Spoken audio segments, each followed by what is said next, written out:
So thank you for coming on a Saturday morning. Now, for me, it's just kind of work, but Danielle just, or work and passion, but Danielle just reminded me that it is actually Saturday morning, so thank you so much for coming and being part of this discussion, which is, I would say, an ongoing discussion. It's not something that we pretend that we will end today at a Saturday or in this small group, but we see some developments in terms of how to address a cultural policy in the Arctic that we would want to take up and when to proceed this morning. So thank you. I have to announce also that Robert Fréchette could not join us this morning, and Ekaterina Romanova and Yudmila Jaroshikova could not come neither, but Irena Kololova accepted to be part of us to represent the point of view of our country.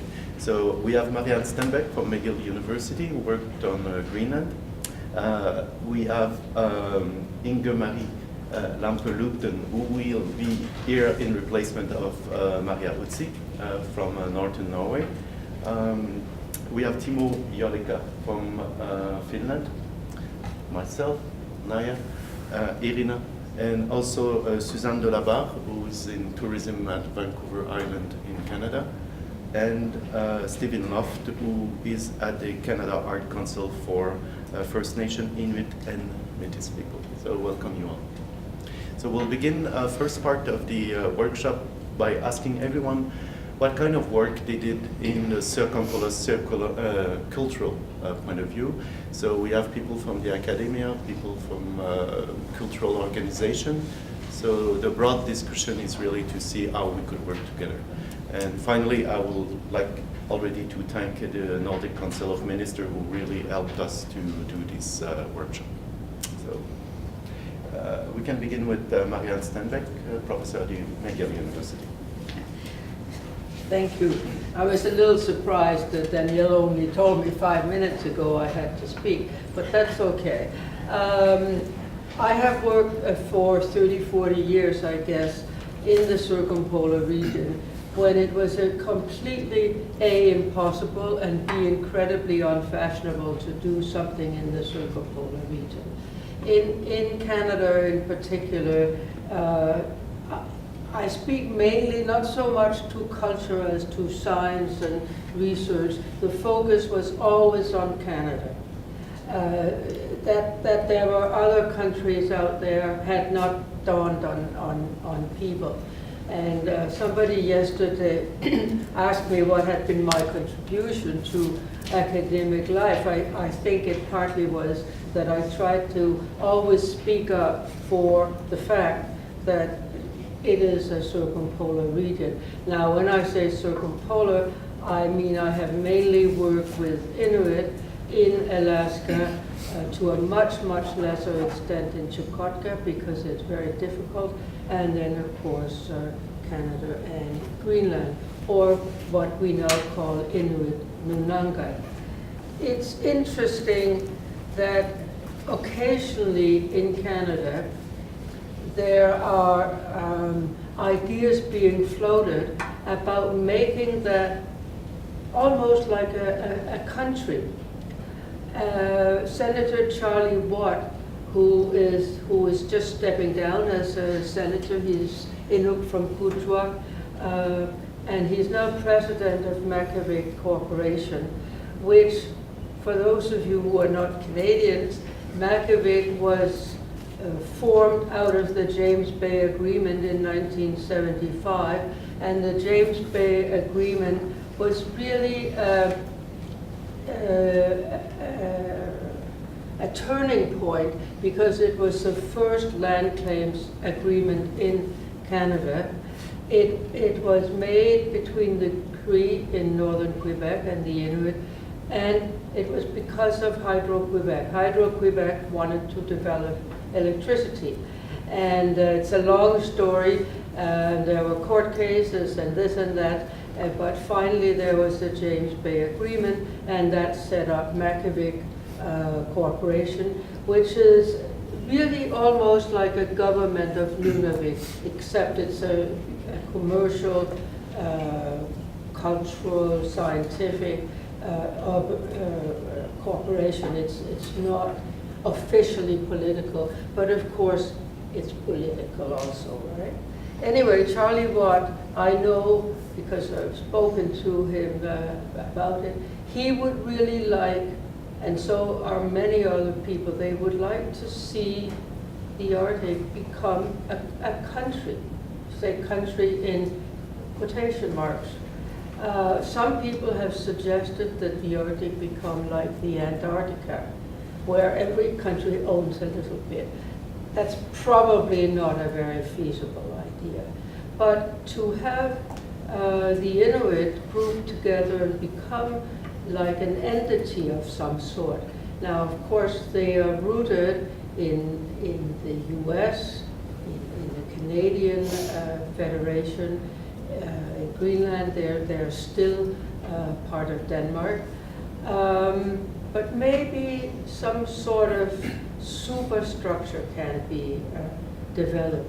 There's certainly greater and greater cooperation amongst the areas, partly through the efforts of the Inuit Circumpolar Council, which I have worked very closely with over the years, so I have sort of grown up to have a circumpolar perspective. Two other things quickly. I'm also in my research very interested in the role of the humanities, including the arts. When people here talk about Arctic research, it means geography, geology, permafrost studies, engineering. It hardly ever means the humanity. But there was one of the Norwegian ladies, the one who spoke about aging, Marjorie, I think. She talked about that with, or maybe it was the other Norwegian lady, sorry, spoke about with climate change, humanities are becoming more important because you cannot understand climate change just by thinking about permafrost. You have to think about how it impacts people. You have to think about how it changes the landscape visually, maybe artistically also. So there's an opening maybe now for the humanities, which I think is a really good thing. We had a discussion the other day about Sheila Watt-Kluche's book, The Right to Be Cold, where somebody has said it's not a good book because she talks about herself. Well, that's a very Inuit thing to do, a very human thing to do, because how can you understand climate change unless you understand how it impacts your way of life and will impact it in the future? Finally, I will mention a new research policy that was published last week or the week before last by ITK. ITK stands for Inuit Taparit Ganadami, which is the Inuit National Organization in Canada. They're very, very proactive, and in fact I spoke to the president, Nathan Obet, who is from Labrador, and this new research, you can find it on the web, itk.ca, and you scroll down and you find their research policy. Well, they have 5 priorities, but mainly it is, hey, we want to be in charge of what research. Ask us what our priorities is. We don't want to know, we don't want necessarily your priority. Of course, a problem in northern research has often been that researchers go north, they do all kinds of research, they go home meaning Montreal or Toronto, and they get their master's and their PhD, and the Inuit village never sees them again. They don't know what happened to what they said. That, of course, is a no-no in Canada already. though I'm sure there are some researchers who kind of don't pay too much attention. But supposedly you have to have permission, and you have to give back to the settlement, which I think is a really, really good idea. But with RTK's new policy, not only do you have to do that, you have to ask the Inuit, what is it you would like us to look at? You know, I think that's a good idea. And Nathan told me this. He said that in all the priorities, in all the recommendations, it's all moving towards greater self-reliance. Self-determination is the word he uses. Not independence, you know, we can argue about that, but self-determination. It has to give power, political power, cultural power, academic power to the Inuit. As the program says, I also broadcast for Radio-Greenland, and I did a story on this research policy the other day, and the gentleman in Nuuk who received my report, he says, they certainly have big dreams, don't they? Big ambitions. I said, yes, you're right, but you have to have big dreams and ambitions. And certainly, I don't mean to speak on behalf of Canadian Inuit, but I read the research policy, I talked to the president, they want to be in charge. I think that's great, and I think it spills over into cultural policy, research policy, all kinds of things. They are their own people. There's not that many Canadian Inuit, 50,000. The number changes a little, but approximately the same number as there are of Greenlanders. Greenlanders, of course, have a huge island all to themselves, but the Canadians probably have an even huger territory to themselves. It's one of the least occupied areas in the world. Well, on that happy note, I'll finish. I don't know if that's what you wanted me to talk about, but I can go for another half hour once I wake up. But thank you. Thank you, Marianne. Do you want me Yes. to take over from here? Yes. So we have a Greenlandic axis? Yes, kind the of? Greenlandic axis. Yes, okay, that's good. Yes, so my name is Nauja Bianco. Don't get confused with the U in my name. It's a Greenlandic name written in the old Greenlandic writing, and that's why the U is in there. If you look at maps from Greenland, but also from Nunavik, you'll see a lot of places called Nauja or Nauja, because it means seagull. And I am called Nauja because in the Inuit tradition, you're named after the person that you lost, the least deceased person in your family. So I'm named by my aunt, my dad's little sister who died when she was a baby.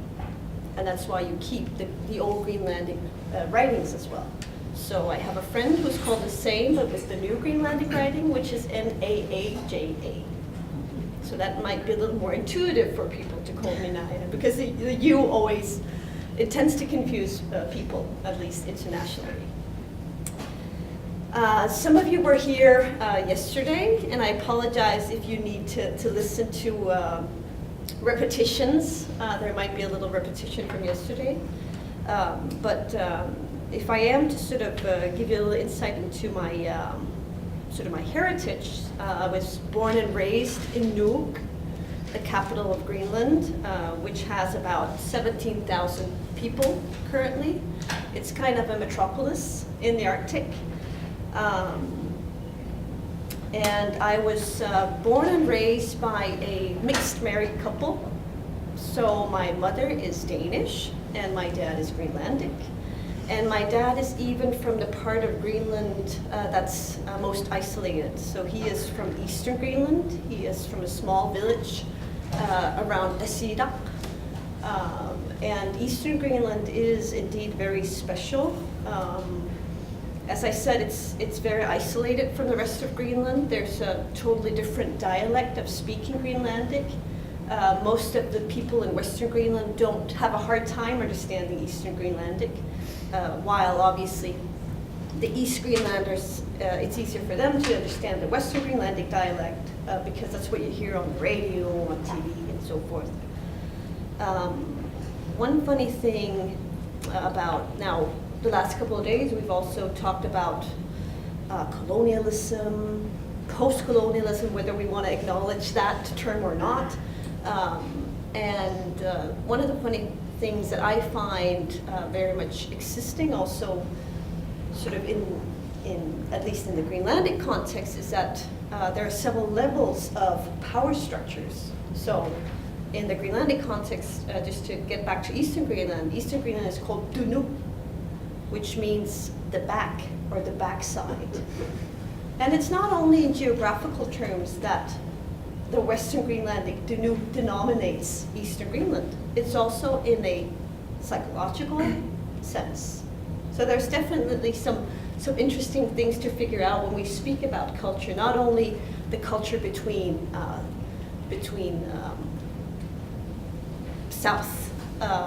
north and south, but also sort of the dynamics, the cultural dynamics within an Inuit community. And that could definitely be things that we could bring up when we continue this discussion, whether it be in science or in culture. Coming back to my sort of more professional approach, as I also mentioned yesterday, I term myself as a global Greenlander. So I was born and raised in Nuuk. I more or less had to go study in Denmark. So I'm obviously very influenced by the Danish way of thinking or the Nordic way of thinking. Having finished my studies, I went back to Greenland because that was important for me. It was important for me also to bring my, at that time, Danish husband to come and see where I came from. Then I went to Brussels and worked for the Greenlandic government in Brussels because it was important for me to make the Greenlandic stand in an EU context. So I worked for the government of Greenland. And then we realized that at that time we had been away from Denmark for almost 8 years, and it was important for my husband to go to Denmark. So we went there, and I worked for the Danish Ministry of Foreign Affairs, trying to bridge the policies regarding security and foreign policy between Denmark and Greenland.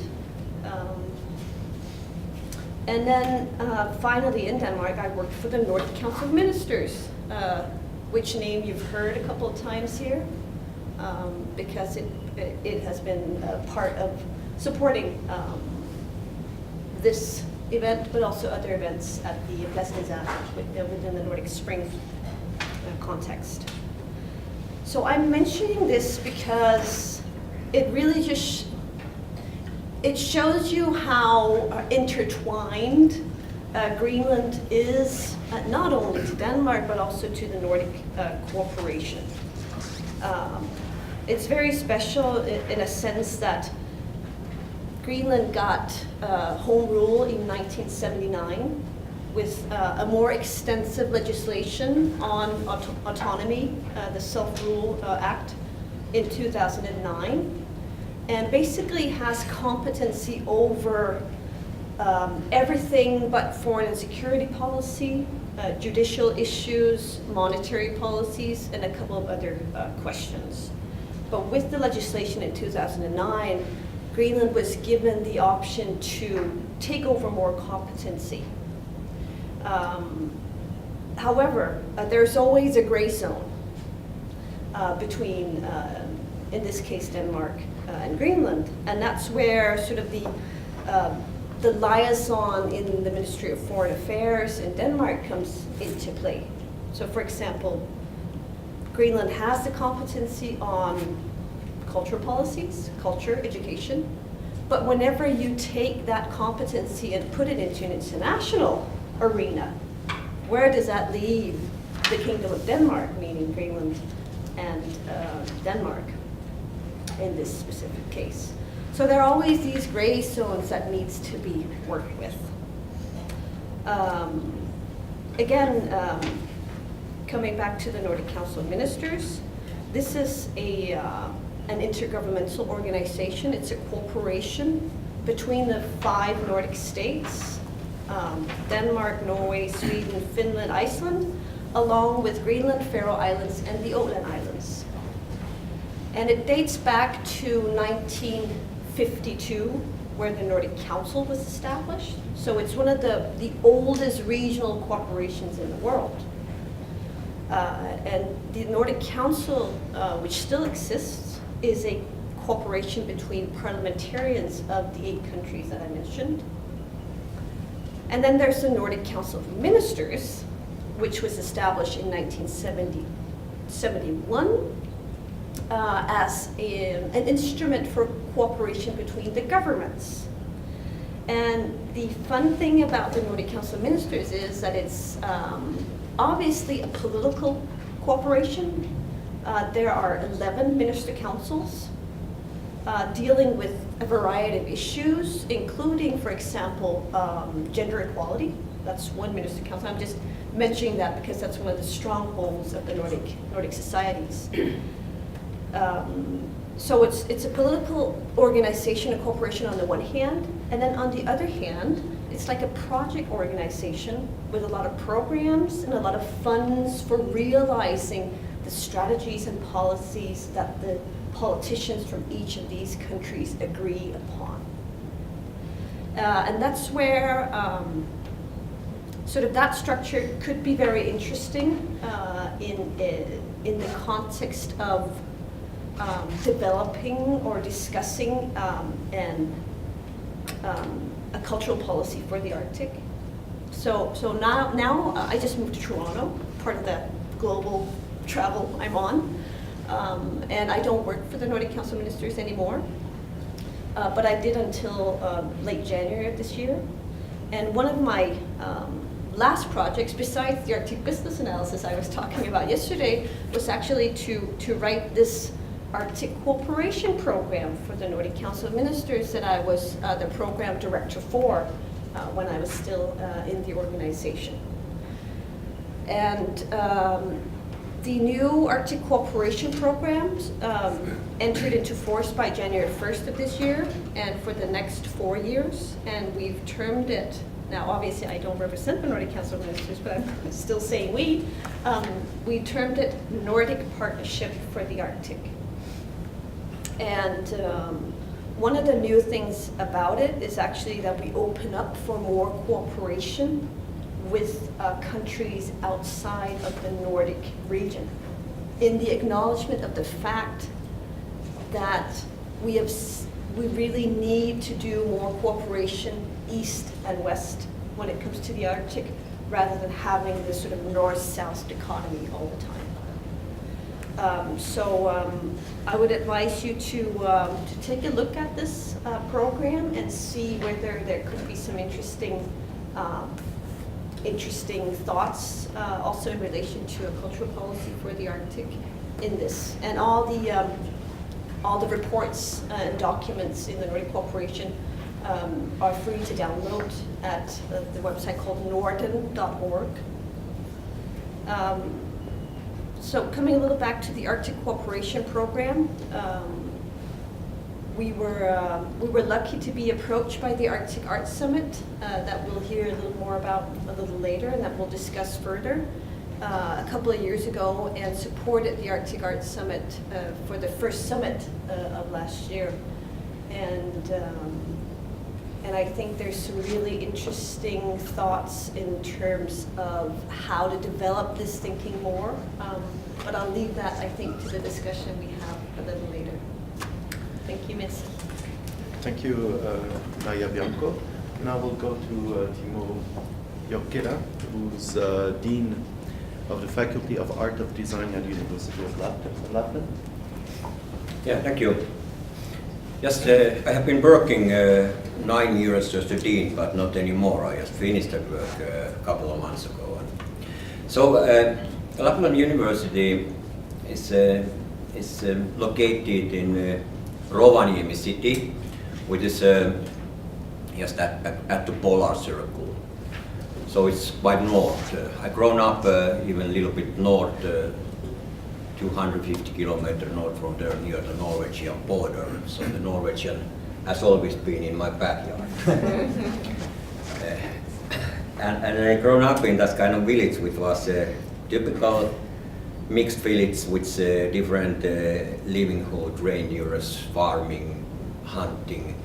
Here in Canada, I should say that when I went to study art in Helsinki in 70s, end of 70s, I earned my money as a trapper for hunting. But times changed radically, and that area was almost empty people. At least all the generation of my age was, let me say that it was educated to leave the place anyway. But things has a little bit coming back now, changing.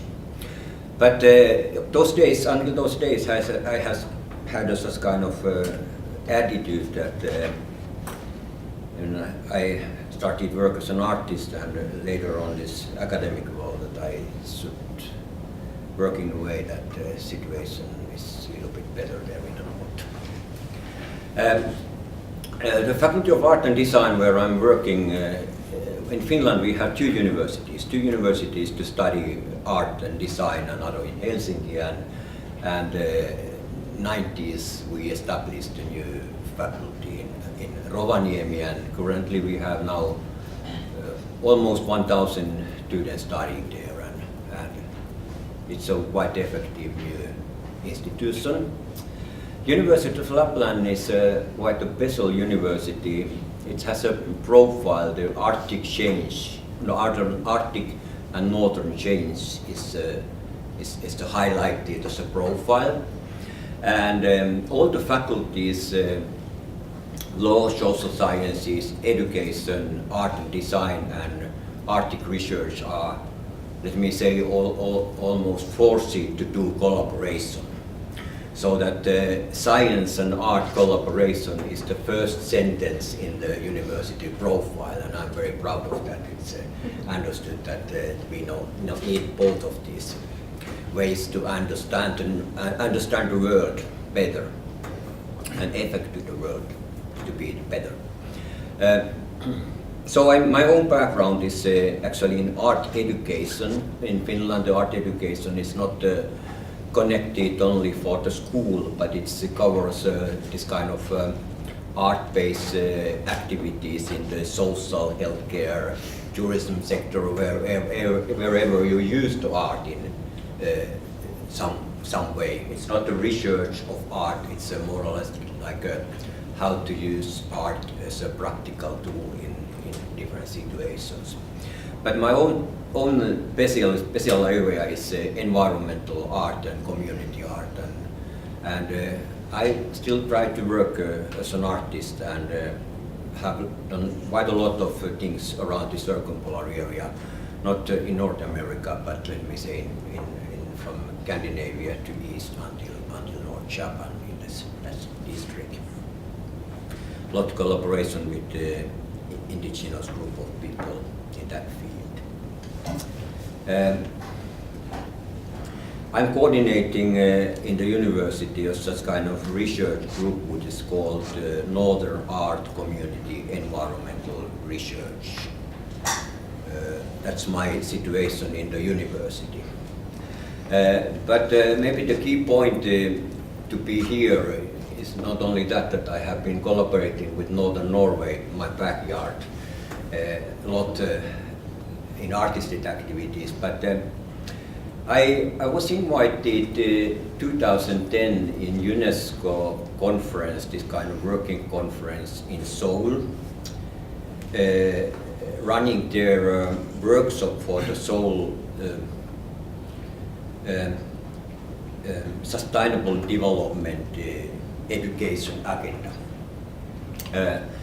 And it was a huge conference, and I just arrived from Khabarovsk, from Russia, and met a lot of interesting art, but it's not this kind of Western type of art. But very inspired about that. And then I just noticed that at the huge conference there was no any voice from the North. Any single discussion about the North art culture, either this kind of colonialism or decolonialism discussion, which was very important in that. And then I started to think about that, what to do for that. That are we so silent people there that we don't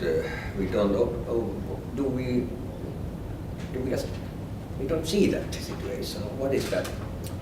Next year I was invited to the Yakuts, and I had an exhibition and possibilities to work there, and when I arrived back I started to work a proposal for University of Arctic Thematic Network on sustainable art and design, and I wrote it in Moscow airport.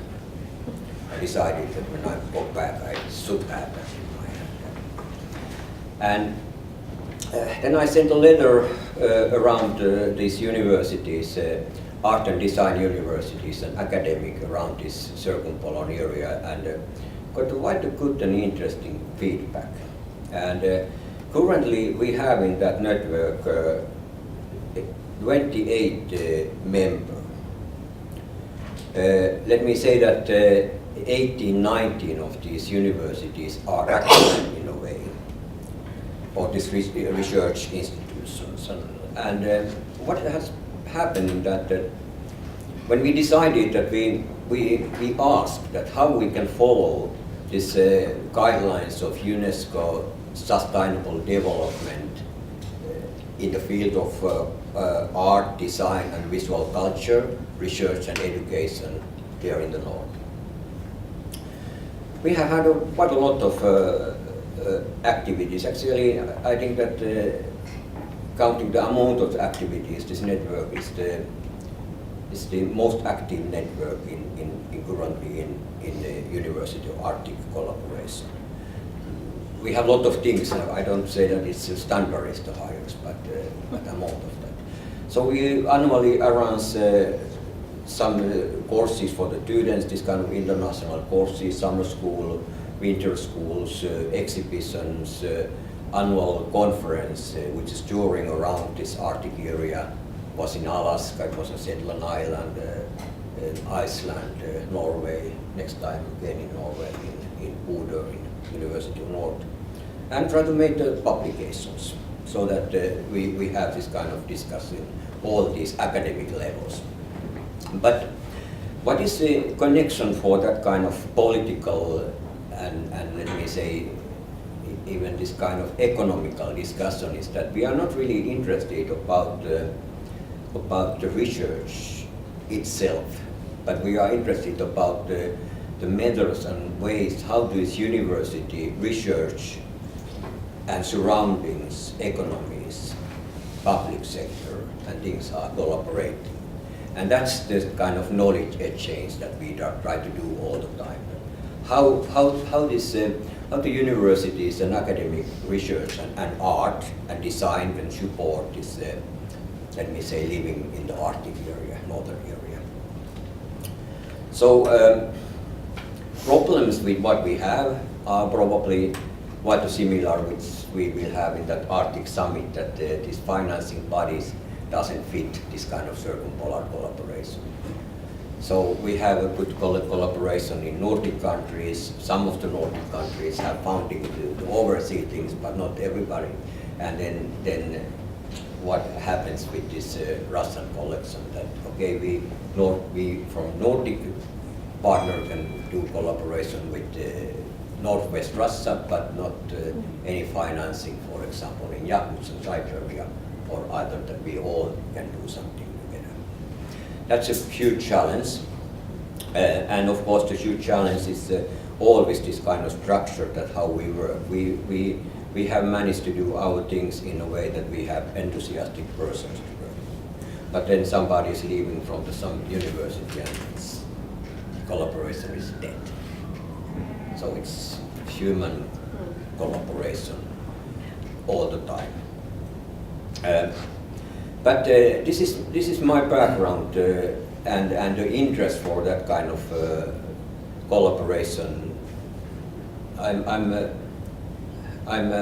from my profession, from the university side, I'm a little bit fixed with this kind of organization and hierarchy, but in artistic, artist personal level, I'm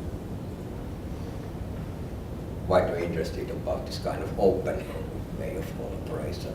And I don't know what is the best way to develop that. But Ingemar is soon coming to talk about more about that Arctic Art Summit collaboration, one of the reasons that we are here. But next Arctic Art Summit will be in Rovaniemi 2019. I don't yet know what kind of summit it will be. There is two different things which affect a lot. First is that how to get funding to get people over, and how to get people to interest. But we are in the beginning of it. So that's my background. Thank you. Timo? And then we'll move on in this Yes. direction? We can continue the list. Okay. So Well, if we can go continue to- the list, then it's Stephen who's on next. So please. Sego, Skinagoha. My name is Steve Loft.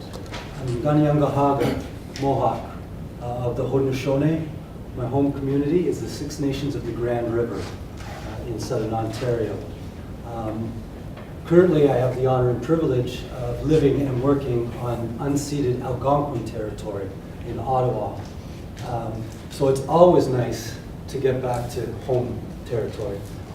Hochelaga, of course, is the traditional and customary territory of the Ganyangahaga Nation. So it's always, I feel rooted when I'm back on home territory. So it's a real pleasure and a real honor to be here, and I want to thank you for inviting me. I am currently the Director of Indigenous Arts at the Canada Council for the Arts. And the Indigenous programs are collectively known as Creating, Knowing, and Sharing the Arts and Cultures of First Nations, Inuit, and Métis peoples. The Canada Council for the Arts is Canada's national arts funder. We are a crown corporation of the federal government. We are tasked with distributing money to artists, arts organizations, and communities across this land for artistic and cultural pursuits. The Council has a long history with Indigenous peoples. For the last just over 20 years, we've had designated funding for what was then Aboriginal programs. And the Council is rightly proud of that. It got a lot of money into the hands of Indigenous artists and arts organizations at a time when that was not popular. In fact, it was discouraged. The founding document of the Canada Council for the Arts, we founded 60 years ago, based on the Massey-Levesque report on culture in Canada, which was, by and large, a really progressive and forward-thinking document. It was about how to build the nation, or the idea of the nation, or some would say the myth of the nation, through arts and culture. But it did recognize that art and culture were intrinsic to a nation and a nation state. However, it was misguided in several ways. One specifically being that the only mention of Indigenous people in that document said that Canada should not support or encourage the development of Indian arts because they were dying and technically inferior to the arts of the white man. So having that as the founding document for this agency, as well as the CBC and other agencies, clearly sets us within the paradigm of the colonial. That was recognized at the Canada Council in 1996 after the release of the report of the Royal Commission on Aboriginal Peoples, and did prompt the Canada Council to, as I say, develop Aboriginal programs. And it was a very positive step, and one that at the time other cultural agencies were not making, which we can see very clearly to this day. But a few years ago, when I joined the Canada Council, we were tasked with looking at those Aboriginal programs and doing an evaluation on them and seeing what effect they'd had, and also proposing ways to move forward. That was also an interesting time for the nation state as it was going through a truth and reconciliation process. So at the same time that we're discussing these issues, the TRC is doing its work. There's much larger public awareness of the history of violence, suppression against Indigenous peoples of this land. So in the framework of that, we embarked on a very large process of consultation, of evaluation with Indigenous peoples of this land. And through that process, the Council came to realize that even though it had had these Aboriginal programs for 20 plus years, they were still housed within these colonial structures, and that they were still based on a mentality of art production based in a Euro-Western canon. And that until that was broken, that we could never really say that we were on a path to decolonization or conciliation. And what was decided at that point was that the next step forward would be to create what I would characterize as an Indigenous space within the Canada Council for the Arts. And that it had to be based on different fundamental principles than the other areas of the Canada Council for the Arts. So we began a process at that time of transforming the council in many ways. In the way we fund, it's called the new funding model. So again, it came at a good tumultuous time as we were exploring ways that we could better serve our mandate in terms of supporting, encouraging art and culture on this land, and at the same time reevaluating and revisiting our basic notions of the relationship of a Crown Corporation to the Indigenous peoples of this land, and recognizing the obligations that come with that. And this is when the shift happened. So at the same time, we're transforming the ways we fund all artists and arts organizations in the country. We're also examining the place of Indigenous peoples within that, recognizing our obligations to honor treaties, the inherent rights of Indigenous peoples, and the constitutional rights of Indigenous peoples. Also acknowledging a history of oppression, violence, and theft of land, and our responsibilities to that. So while we were kind of reforming the rest of Council, we were tasked, the Indigenous people at the Canada Council were tasked with creating this Indigenous space. And starting with the name, we have to acknowledge that there are First Nations, Inuit, Métis peoples of this particular land, that they are distinctly different. They have different histories, they have different current dynamics and realities, and they have different relationships to the land and to the nation state. Creating, knowing, and sharing, because one of the issues around Canada Council funding is it had these very clear definitions of what an artist was, what an arts organization was, and what art constituted based on a Euro-Western canon, which we, of course, don't negate. But what we have to understand is that there are different art histories, there are different aesthetic concerns, and there are different relationships to the act of making to the people that are making and to the communities they are a part of. So this new suite of programs has a different base than the other ones. So it's based on Indigenous knowledge systems and Indigenous worldviews. It's centered on self-determination of Indigenous peoples. And it is situated within cultural sovereignty. And this is a key difference. It's based on the United Nations Declaration on the Rights of Indigenous Peoples to control their own culture, arts included. And that so we have a broader definition that's much more based in indigenous ways of thought and indigenous ways of making, and also acknowledging a history that is based in resistance and survival, as Joe Visner coined, survivance. But it also looks towards the future. We take an anti-colonial position. We take the position that indigenous peoples have the right to sovereignty, and for us, cultural sovereignty, and that part of our obligation has to be reparation. So within the framework of that, this new indigenous space within the Canada Council the fundamental principle is around authority and agency for indigenous peoples. It's a suite of programs that are run by indigenous peoples, for indigenous peoples.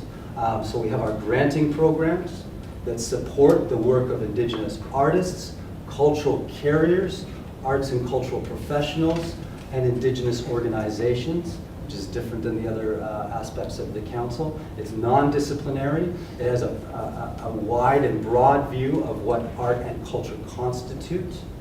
And I'm happy to say it's been resourced very well.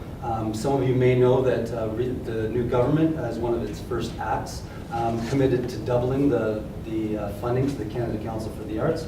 We are very grateful for that, so if they're listening, thanks.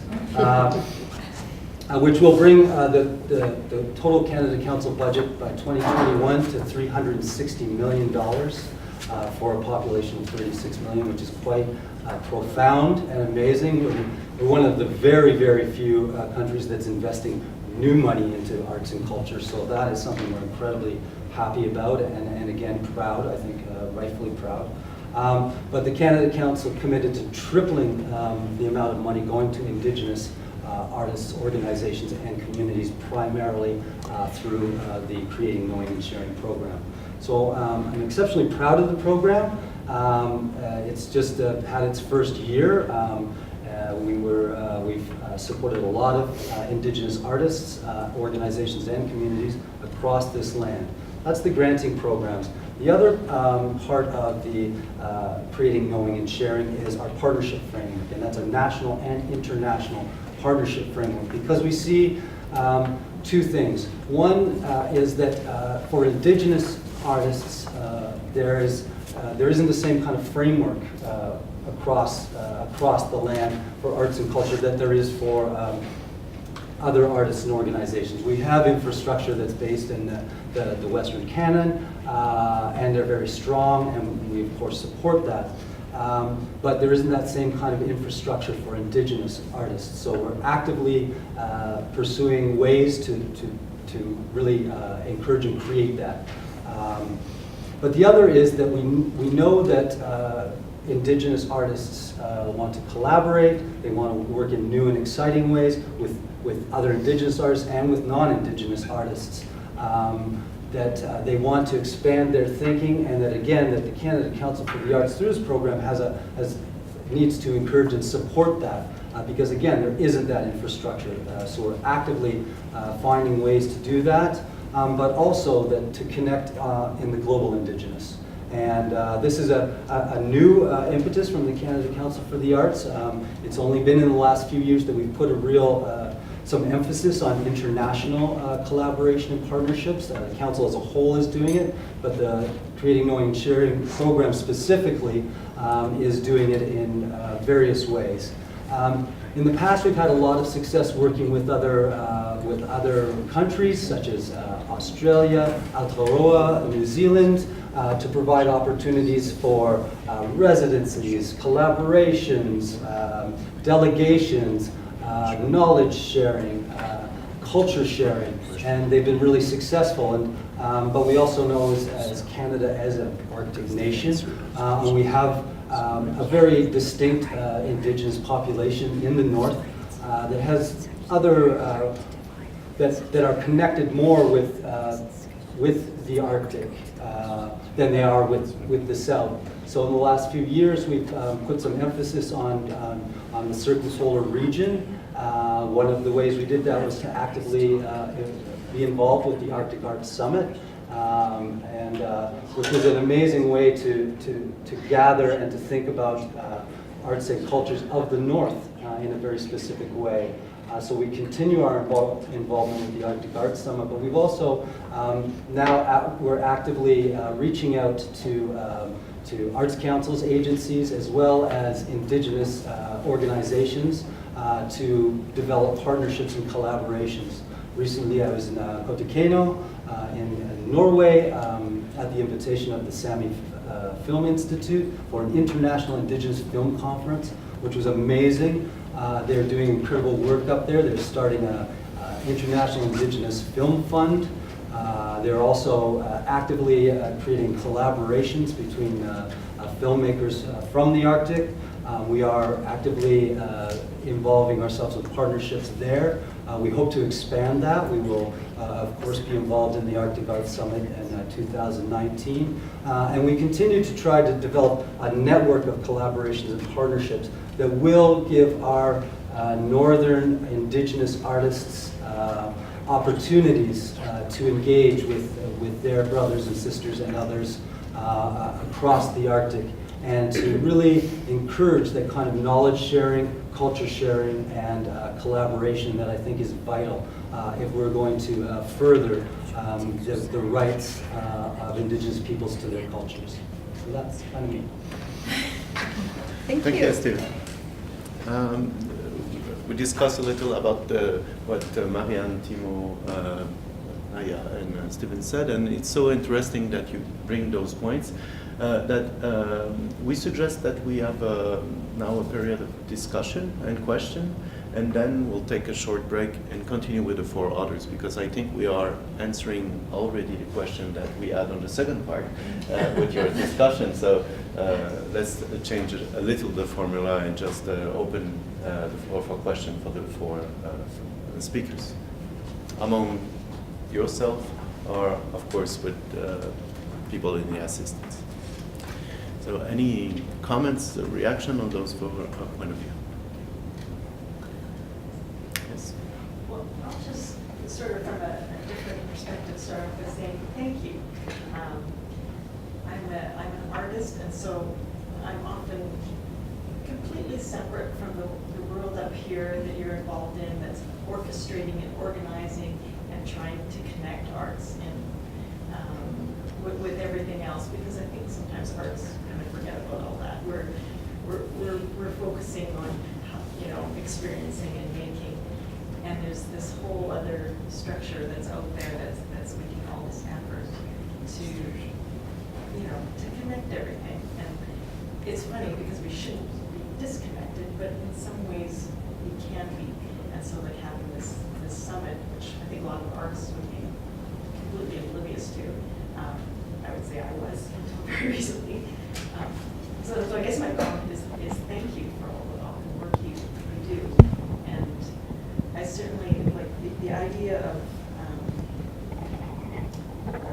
sometimes art gets, like this idea of inclusivity, to make art really connected to communities and a little more accessible rather than something that's separate is, I think, a really important goal. And sometimes as artists we have to work towards that too, instead of maybe being in our own little world at times. So something for me to think about too. So just a comment. Thank you. Maybe I can comment on your comment, because I think it's very interesting what you say, that, and I think it's all okay that each of us are disconnected at some point, because if you are an artist, your role is to be an artist, and it's good that the funding is there, people will study and people make the organization, and at some point like today it's good also to talk about, is everyone on the table represented in the organization and the connection that we have. And I think it's probably one indication that it works well. If me at the university, I can do my work by myself, have those connections, it works well with the connection with the others.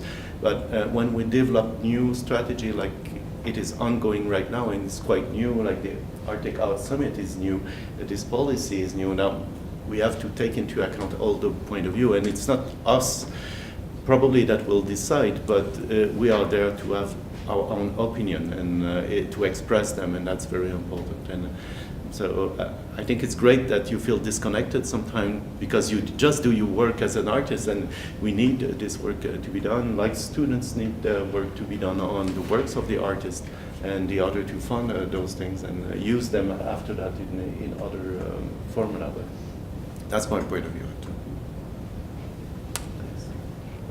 I have a point.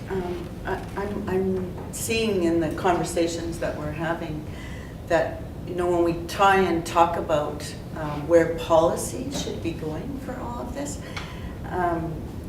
I'm seeing that policy needs to find a way, I think, to strengthen and enhance the thickness that's occurring within northern places, so within communities, across regions, and also that richness across the north, this east-west piece, this collaboration and discussion and conversation across east-west, and all of that kind of, you know, there's still, I guess, not resistant, well, resistance is part of it, I guess, but a need to kind of, I don't know, diminish the importance of still that south going north. And I think it's maybe not through trying to close that down, because obviously our southern institutions are still very, very important to what we do for all kinds of different reasons. But in enhancing that thickness in place in the north, and then, you know, really strengthening that richness across east-west, I think that policy could start to achieve some of those other goals. And I mean, funding is one way to do that. It's the easiest one that we always go to. We need more funding, and it's true. It remains true. And if what was said yesterday is also true, which I agree with, which is that we need to have person-to-person kind of conversations, that you can't just achieve this through the technologies that are available to us virtually, although a lot of us do refer back to them now because we don't still have the money for the face-to-face. But where you can enhance that personal relationship piece is really important, and I'm not sure how we manage to do that other than to keep asking for money to do that, but to outline and I think to really articulate the personal relationships piece for everything that we're trying to accomplish, including much of what you've just talked about as well, is really significant. And I don't see it happening as much as maybe it should in the conversations at policy levels, where we talk about things that are maybe a little more objectified or alien to that person-to-person piece.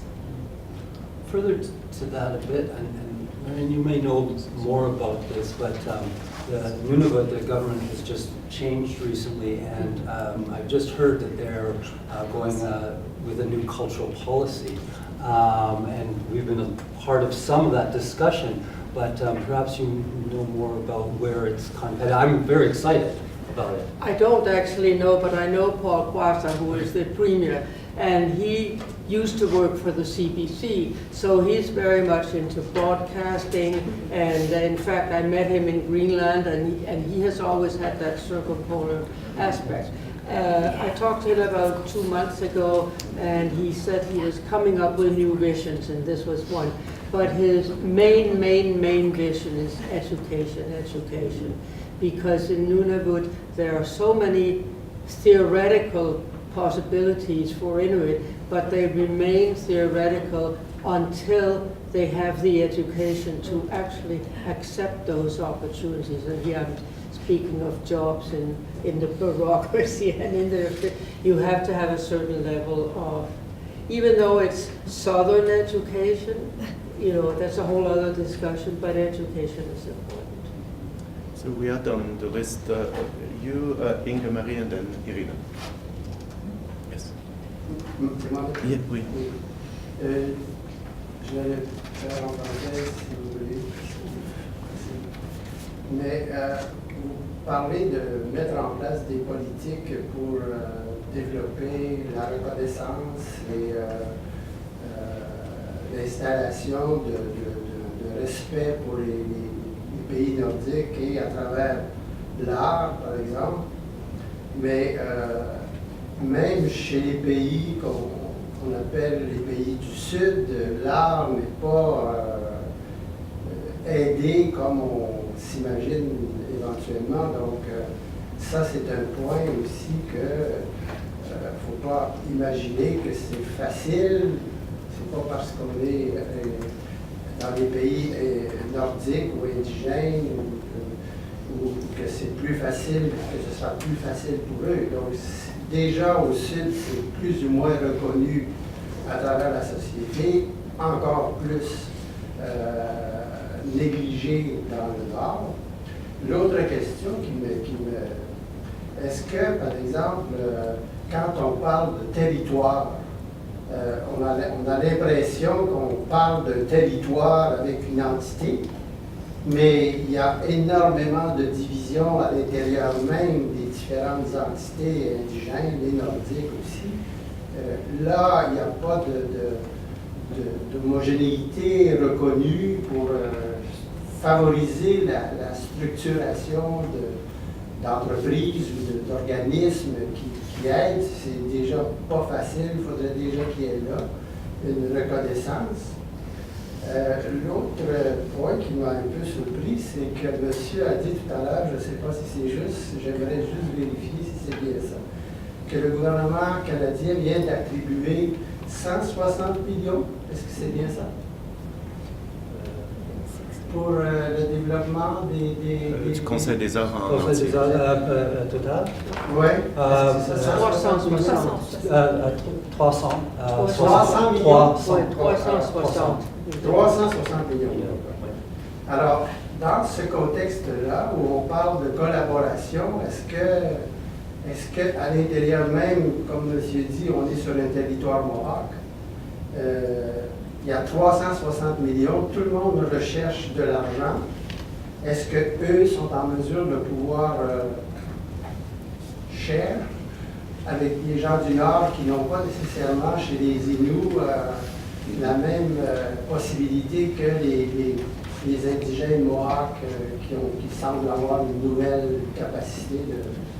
Alors ça serait... Je vais essayer de traduire votre intervention. So I'll try to translate and summarize the three parts of your question and comment. So at first, we all talk about the North and the Arctic, and we know that the North and the Arctic is richer than the others. So how can we also understand the South as a different point of view of it? So how we include the rest of the world when we talk about the North and our relation, even if we want to accentuate the relationship east-west, like Suzanne said.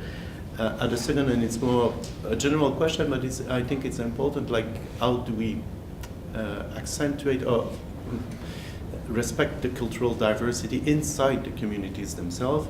And the other question that is very important, I think, for the funding of native art, how not to put all the money on the native people in the South and to reach the community that are often disconnected to structure like the Canada Art Council. Probably you have solution or ideas on this.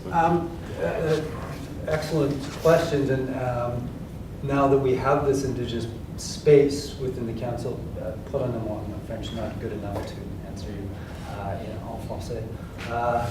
Okay, in English, okay. Yes. Because now that we have this Indigenous space within the Canada Council, which, we've gone from 3 staff to 12 staff, Indigenous staff. So the next important thing is to get to those communities. We do fine with artists in Montreal, Toronto, Winnipeg, Vancouver, who know about us, but as you say, the difficulty is reaching those communities who haven't had a relationship with the Canada Council in the past, and also those kind of artists and cultural producers who couldn't access before because of the definitions around artists and artistic production. So we've changed the way we do that for Indigenous peoples, and we're actively, this is why we're doing a lot of partnership work, and we're doing a lot of outreach to Indigenous communities. It's even more difficult in the north because of the remoteness. We have some specific programs for the North. Part of that is the partnerships that we're engaging in, but it's hugely difficult. It's still new for the Canada Council. This particular suite of programs has only been up and running for a year. So those are the kind of strategies that we're developing right now with Indigenous people. The key to it, the old way of doing things was very parochial, where sort of the made in Ottawa solution would get sent out. Now we're taking an Indigenous-centered way of thinking, way of knowing, so that we know we have to get into those communities. Because we're Indigenous ourselves, we do have at least an access in terms of how we view the world and come to community in a way that respects the protocols, that respects their land base and their connection to their land. And I think it's a fundamental shift in thinking and a culture shift that has to happen in our mainstream, especially our government institutions. I won't go on, but we can see how sort of Indian and Northern Affairs has been very ineffective in the past in creating that nation-to-nation relationship with Indigenous peoples. We're much smaller, we're much more flexible, so we take the position that we will engage Indigenous people on that level of nation to nation. This is a nation of many nations. And that's our underlying philosophy and our underlying way of creating that relationship. So I hope that answers some of your questions. Thank you, Steve. Maybe I have a sub-question for you, because I think it's very important to see how to delegate, because you probably saw what the Quebec Art Council did with with Avatak. So instead of keeping inside the Art Council the money for the Inuit, they delegate the power and the way to understand to an organism controlled by the Inuit. So does the Canada Art Council want to keep the Aboriginal thinking of the funding inside the council, or sometimes to completely delegate to communities if they want to? Yeah, that was one of the things that we discussed early on. What I think is really important, because that's also done in British Columbia, where the First Peoples Cultural Council, where they just give them the money. I think what that takes away, though, is that then you don't get a culture shift in the larger colonial institution. You just say, we're giving them their money, they can spend it. And that's kind of the same in Norway. And I think what that does is then you don't have any responsibility. So if we want to change the culture of the Canada Council for the Arts, then I think we have to have that in it. And then that changes, because institutions don't change on their own, people change institutions. I think when you bring those perspectives, those worldviews, and those lived experiences into places like that, that's when you change them, and that's when you shift them. And so the discussions and conversations that are going on within the Canada Council for the Arts always have that perspective now. So for example, I'm the first director level Indigenous staff person that the Canada Council has ever had in its 60-year history. So our CEO, Timo Jokela, is all about, you have to be at the table. And so integrating that thinking into the whole, I think, because our money for our program is already designated to the program. And it is run by Indigenous people already. So we've already got that. But we also have the seat at the table in the Canada Council and the seat at the table at Culture and Heritage, these other places. And then if the small organization, and I don't think it's a bad model, but it's just a different model of putting money. But when the Canada Council takes positions on cultural appropriation, for example, which we recently did, and took a position on that as the Canada Council for the Arts, saying that that means a lot. We have a lot of leverage. We're the biggest public art funder in the country. So we have a platform that other smaller organizations do not have. So I think for those reasons, yes, they can be frustrating because we're still in a colonial bureaucracy. Absolutely. Some days.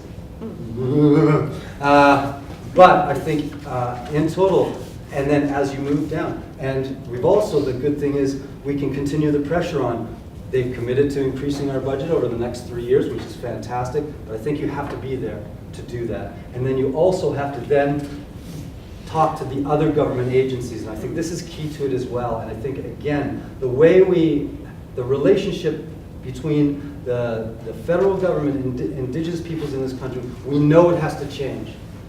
The Truth and Reconciliation Commission was very clear and gave us 94 calls to action that this government has committed to. This government has signed on to the United Nations Declaration on the Rights of Indigenous Peoples. That is a commitment that needs to be continued. This government has committed to changing, at the very least, hopefully getting rid of the Indian Act, the single most genocidal piece of legislation that this nation has ever produced. This is the way we have to go. Art and culture have to be part of that, and they can show us a way. Education, yes, we have to reform the education system. We have to reform the justice system. We have to reform the criminalization of brown and bodies in this country. But you know what? We can, in our tiny little part of the federal world, we can at least change the way we look at art and culture. And I think that's vital. And I think internationally we're doing that as well. Thank you, Stephen. We had a comment first by Inge-Marie and then Irena. Yes, it's, I'm Inge-Marie Lampe-Lupton and I work for the Art Guard Summit, and it's so, for every talk here, I'm like, I'm so happy, and I'm so happy that we gathered everyone. And I just want to point out the things about person-to-person contacts, going to the communities, because when we were traveling around and having pre-seminars and talking about the Arctic Art Summit and socializing the idea of having the first Arctic Art Summit where you gather policymakers, stakeholders, artists, creative industries and academia at the same place, at the same level to talk from the whole Arctic. We traveled around, and it was at the two countries that we didn't get to have pre-seminars that we had the lowest contestants. Yeah, and it was Iceland and Greenland that we didn't get to go. And that it's so sad that we didn't have the opportunity to show. But now afterwards, we have been to Greenland and we have talks, a lot of talks and a lot of collaborations of how to strengthen, and the thing to go into the communities, even though we are all from the Arctic, and just to see that we have same history, we have more, in a way, the same history, different levels, and in different time periods it hits us, and I think it's really important, but it's hard to build the networks around without using social or new medias, and you have to go back to the face-to-face human connections and not losing them. Yeah. But yeah, I don't know if I'm going to talk more about the Arctic Art Summit afterwards, and this is just Well, a comment. in the second part, we'll Yeah. go for the four of us, but Irena wanted to say something. I take part in French. And she wants to talk in French, but I will translate louder, plus fort. Je suis venue de République Écoutier, qui est située au nord-est de Sibérie, en Russie. La population est plus près de 1 million d'habitants. Et 40% de la population se présente par des écoutes, de 20% des Russes. Et le reste ce sont des peuples minoritaires et d'autres communautés, par exemple des Pirates, des Ukrainiens, des Bélarusses, etc. Malgré toutes les inconvéniences, toutes les interdictions soviétiques, nous avons réussi de conserver notre langue, notre culture. Les interdictions soviétiques ont été pour des raisons religieuses, chamaniques. Le chamanisme a été interdit.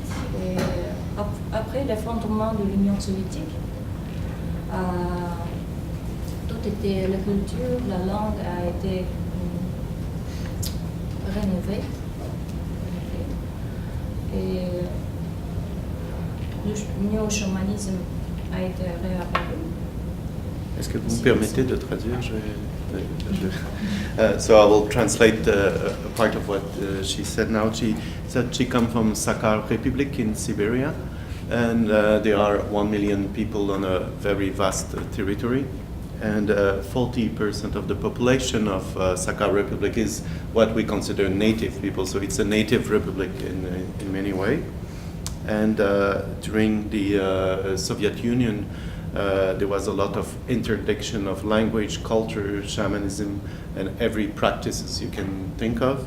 And on the collapse of the of the Soviet Union, Sakha Republic became independent for some years, and then the revival for the language, the teaching of the language, of the culture, of the practice were extremely strong, and it came to a new neo-shamanism that is still practiced largely today in the society. Mais est-ce que vous faites la présentation générale? Parce que dans la deuxième partie, on va chacun le faire. En deuxième partie, on va vous donner la chance de faire la présentation générale. Comme vous voulez. Parce qu'on voulait arrêter pour la pause, mais si vous voulez poser une question ou faire un commentaire, continuez, je vais traduire. Et c'était intensé par aussi le support du gouvernemental fédéral des Russes qui ont repoussé d'étudier en langue native, maternelle, par exemple, des minorités. Par exemple, l'écoute parler, étudier l'écoute, la langue d'écoute chez les écoles d'écoute, les événements aussi comme ça. Et aussi, il y a des populations paléoasiatiques du Kagir ont le danger de disparaître.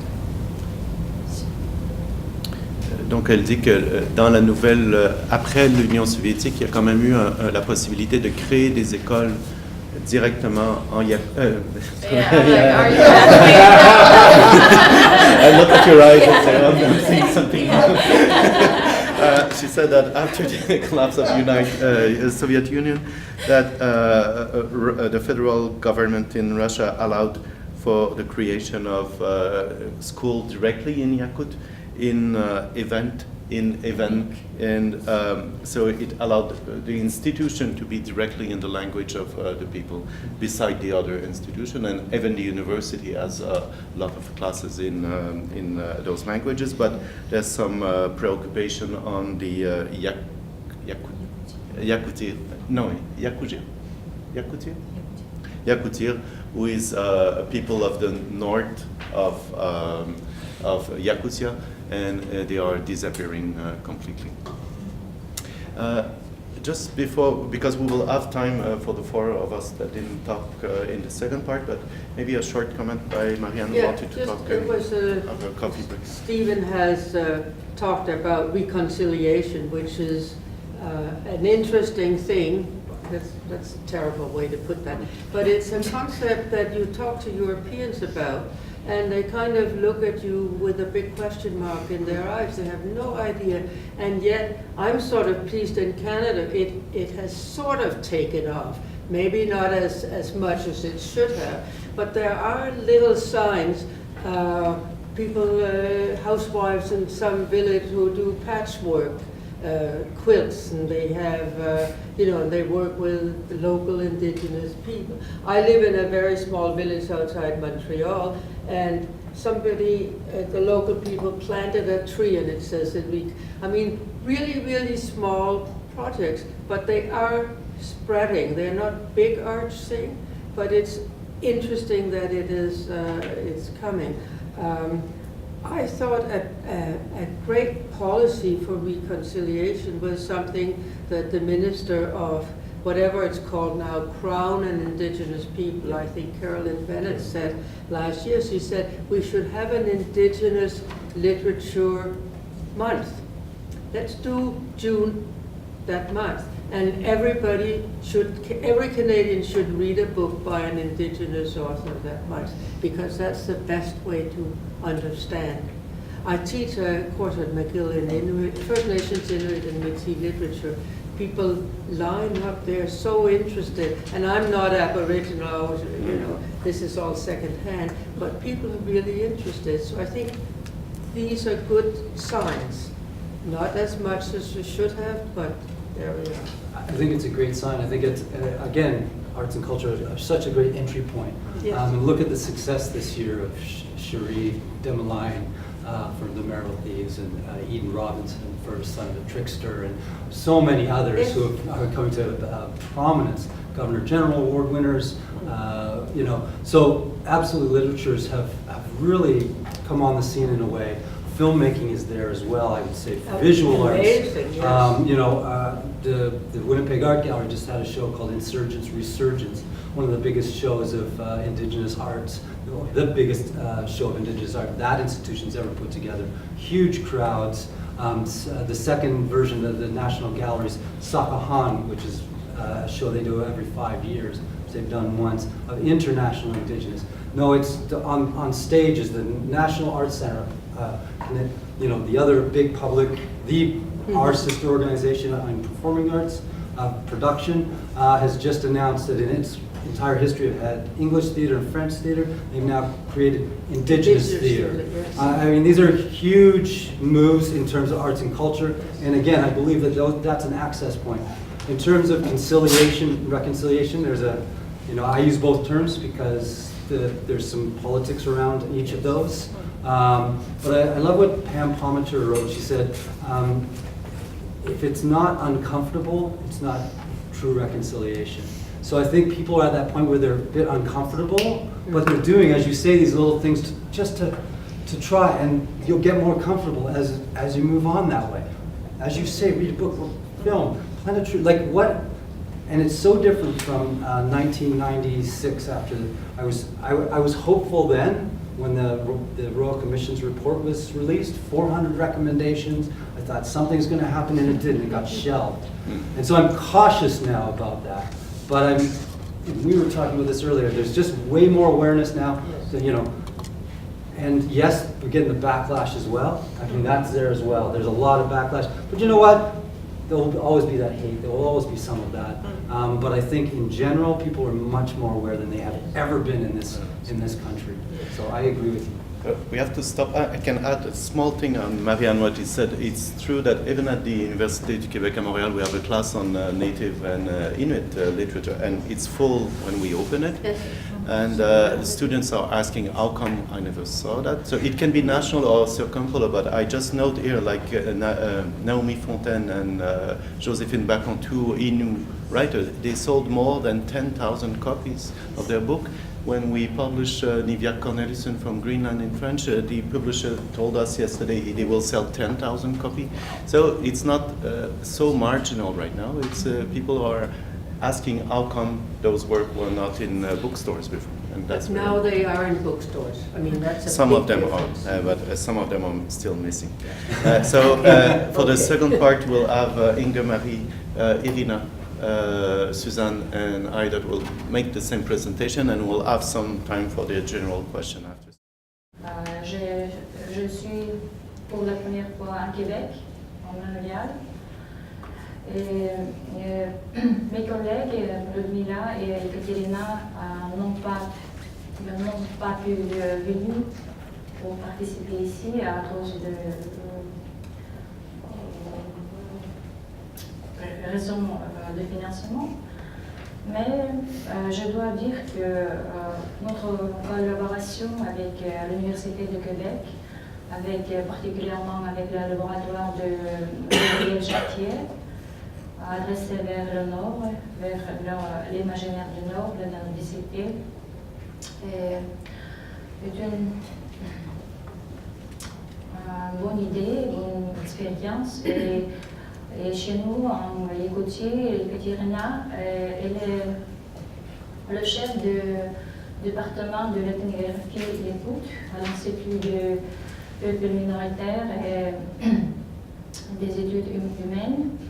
Elle est il vient d'organiser un laboratoire d'observation d'études nordiques et nordicité.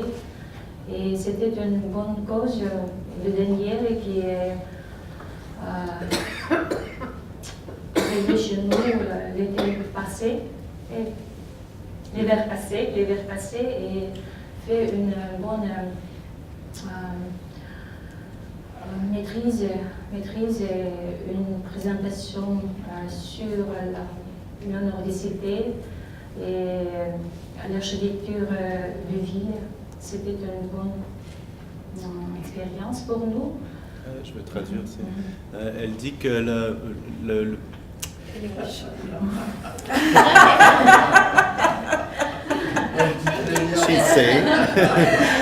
she's saying that the collaboration for the Sakha Republic in Yakutia with Quebec is a fruitful one. Ekaterina Romanova, that was supposed to be here, is chief of Yakut studies, so in native studies in Yakuts. And following her visit in Montreal, she decided to have an infrastructure like we had at UQAM on a laboratory of cultural representation of the North and the Arctic in this point of view. And those links between Sakha Republic and other culture in the North are new, outside Russia. Et tous les 2 jours de participants de la table ronde, j'ai été inspirée par les recherches des jeunes collaborateurs de votre université, des jeunes chercheurs. Par exemple, c'était Mathieu Averillo, Simon Roux et Mossé, c'est qui? Marie Mossé. Qui montre une bonne école, une bonne méthodologie canadienne pour recherche nordique et nordicité. Et ça serait une bonne expérience pour nous, pour collaborer avec une méthodologie canadienne pour étudier la nordicité, mathématiques théoriques et méthodologiques.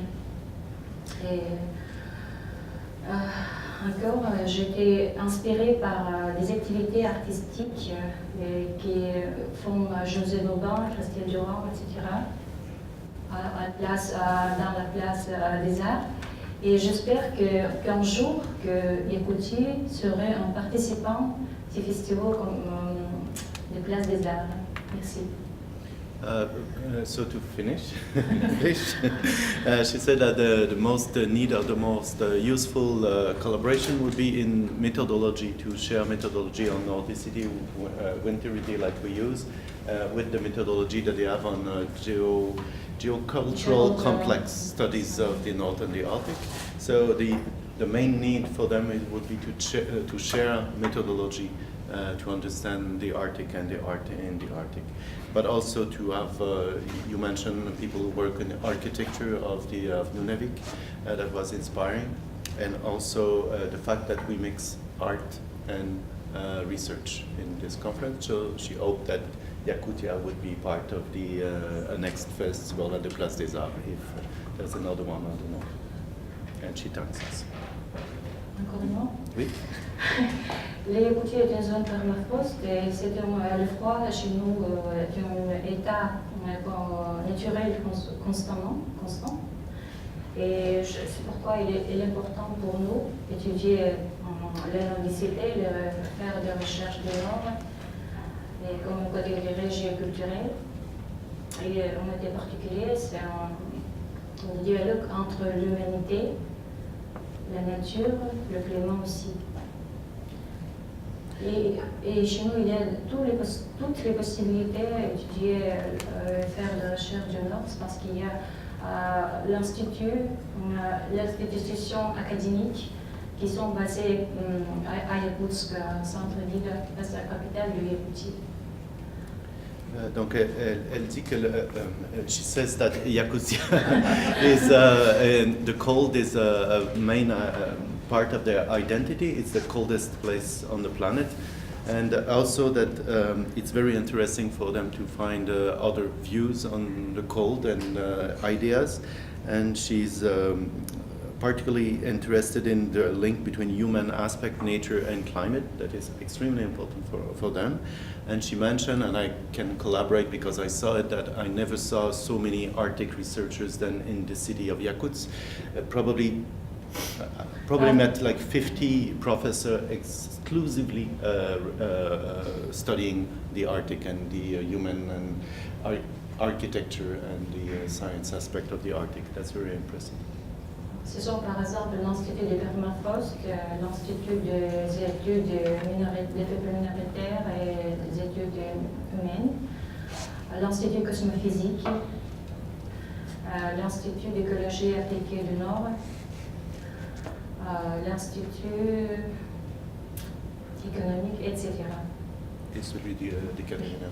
And she mentioned among the things the Institute for Permafrost, that is one of the best in the world, and the Institute for Minority and Native People of the North, Institute of Ecology of the North and the Arctic, and of course the laboratory of Ekaterina Romanova on the geocultural complex study of the North and the Arctic. Yes. Okay, merci, thank you. So we'll move on to Suzanne, I think. We do it in that range. So yes, my name is Suzanne Delava, and I am originally from Montreal. So this is kind of where my northern adventure starts, only in that my father was the director of the Arctic Institute of North America for much of my childhood. So that's kind of where the North came to our table. But I moved to the Yukon 30 years ago, so my residence is actually in Whitehorse in the Yukon. And I have a very long commute to my southern university, which is on Vancouver Island, which might seem a little strange, but up to now we don't have a northern university in Canada, although we will soon have one with Yukon College that is transitioning to a university.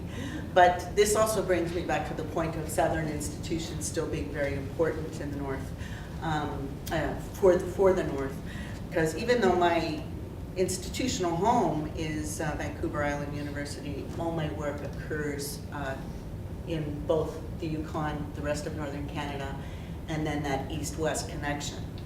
So the tourism piece is interesting because I come to the tourism piece through the lens of cultural geography, which is my disciplinary home, if you will.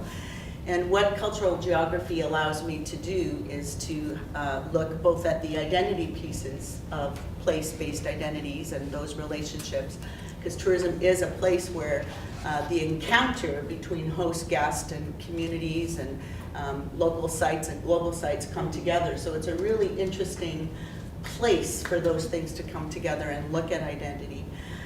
But it's also a place that has an instrumental kind of home, which is the community development and increasingly community economic development piece attached to it. And where that becomes really interesting for me is the arts and culture piece, even the cultural perspectives of nature, because much of tourism in the northern hemisphere is nature-based, increasingly cultural, but still very much nature-based tourism.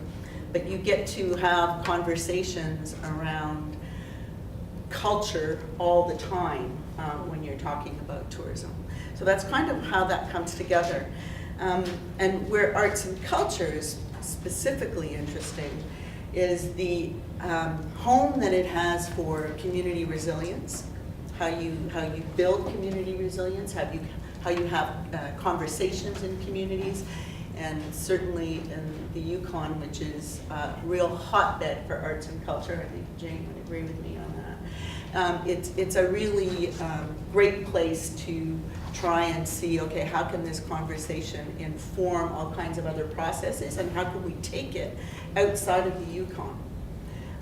Which led me to do a postdoc in Sweden, because I wanted to see how different norths, I just wanted to see different norths. I was very familiar with the north of Canada, or at least one piece of the north of Canada, and wanted to see how those questions existed in the Nordic countries.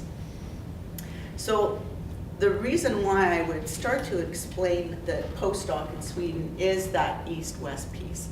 So spending that much time, I was there for 2 years, I was able to have those personal relationships with people in the coffee room over 2 years and start to create the relationships that are still the foundation of the work that I do now. And through that, got involved in a network, and I think that maybe I'll I want to try and keep this short, but I maybe want to just throw out a few strategies for the bigger pieces of this conversation. So in creating or being a part of East-West networks, so 2 of the main ones are one of the same ones you're involved with, the University of the Arctic, so the Thematic group on tourism, however. So that network, but also the International Polar Tourism Research Network. So the IPTRN is a network that meets every 2 years. And the way that we do our activities, I think, is really conducive to this place-based thickness and also the east-west strengthening. So we spend a week every 2 years in one polar community, usually not a big center. So we wouldn't have it in Toronto. We are having it in Canada this year, and we're having it in Whitehorse and Dawson City. Last year we had it in the far north, or 2 years ago we had it in the far northeast of Iceland. And we spend a week together discussing the case, if you will, but through the lens of everybody else who is there. And they're pan-polar scholars, but we also have community people who come in and join us for each of the case study discussions. And by case study, I mean wherever the community is that we're holding our events. And our events are open to everyone, so we share research not just amongst the scholars in the group, but the public is invited. And then we also have community workshops where the scholars from across the polar region also discuss with people in the community the issues at hand. This year, the theme is creative forces of the polar region. So we're having these conversations around culture and creativity in polar places. Also looking at the issues of advancing policy, but also just what is that? What is the creative forces in the polar regions? How are we defining culture? How are we using culture in the tourism context? How are we using culture for tourism? How can tourism use culture, or how does tourism use culture?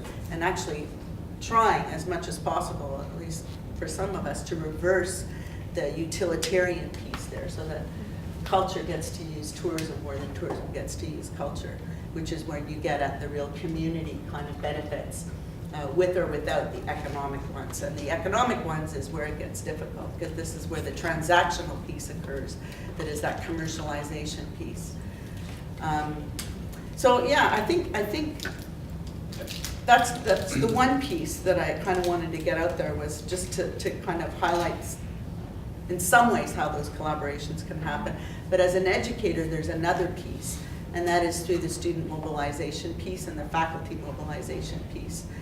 And that's been a very interesting one for me, because coming from a country that is committed to internationalization on some levels, yeah, I don't even really want to go into those, but we are committed to internationalization on some levels. But you know, the real collaboration pieces have mostly occurred because of monies that are outside of Canada, that have allowed either my students to travel across the circumpolar region, and I would say almost specifically Norway has assisted with that, and has brought students to Canada. So I recently ran a winter tourism field school where we looked at winter identity in the Yukon, or winter identity in the Arctic and northern places, but through a case study of the Yukon, and had students from Norway come to the Yukon to participate in that field school for a week with my Canadian students from southern BC. So it's very interesting that the internationalization piece is an avenue, I think, for that kind of collaboration, but that we're not necessarily using that vehicle as much as we could be. I think I'm going to kind of leave it at that, because I know we're short on time, and I'd like to get at some of the discussion another day. So I'll leave my introduction. think we'll go for Inga Marie. Yeah. As the next speaker. Yes, yes. My name is Inga Marie Lampe-Lupton. I am from the north of Norway. I'm from the top of Norway. But my father is from Scotland and my mother is from the south of Norway, so I'm Arctic. And the village where I'm from is called Båtsfjord, and it's a fishing village. It's a quite big fishing society in Norway, and our neighboring town is the town where, or a town, and Båtsfjord is not a town either, but the neighboring village is Austertana, where Maria Utsi is from. She's from like a Sami indigenous village, but I'm not. My village is not indigenous at all.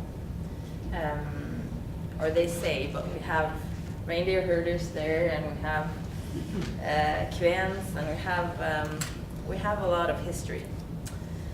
So I have been working I started as a producer for Arctic Art Summit in January 2017, which seems like 5 years ago now, but it's not. It was a long half a year there, to help organize the project Arctic Art Summit, and help invite and help to build a structure and a program. The idea of the Arctic Art Summit came in 2015 from Maria Utsi, which sent her love, and she wishes to be here, but sometimes we can't get them all or reach them all. But her idea of gathering the Arctic and the policymakers, as I said before, and the stakeholders and the artists and the free field and NGOs, and to get them to meet and talk about the policy of arts in the Arctic. Because when people talk about Arctic, they talk about the resources, they imagine North.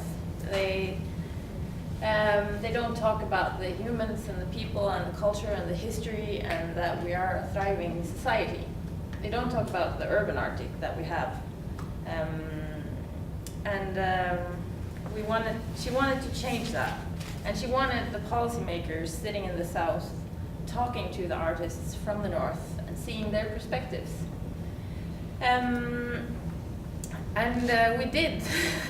In a weird way, we organized it, and not in a weird way, with a lot of work we did, and with a lot of good cooperations with Stephen, and the Canadians were in really early when we and we have had a good collaboration with Daniel and with the Canadian embassy to Oslo, and the ambassador there, Arthur Wilczynski, I think he's called. I'm sorry, Arthur, if I pronounced it wrong. And the Finns have been engaged, and the Russians have been engaged, and we have been traveling around and talking about the summit and trying to involve the different parts of the Arctic to be involved. It was easy. With Russia, we had the Barents area, so we had the west, but it was harder to get the east involved in. But it's what I've learned afterwards is that, and of course that I see that the Nordic countries have the cooperations with the West, and the Americans have the cooperations with the East, but we just need to contact the circle. So the Arctic Art Summit wants to work one of the main ideas for the Arctic Art Summit is that art, culture, and creative industries should be the spearhead of the development of policy making in the Arctic, and that the people of the North leads these discussions and the development, just like the Arts Council and for the First Nations and Inuit and yes, that people of the North should be engaged and involved in the decisions of what happens in the North. And I agree that the North has a lot of resources, and we have to respect the South as well. And we have to cooperate, but we just have to be heard in the same way and be respected in the same way. So after the Arctic Art Summit, that was a success, and we had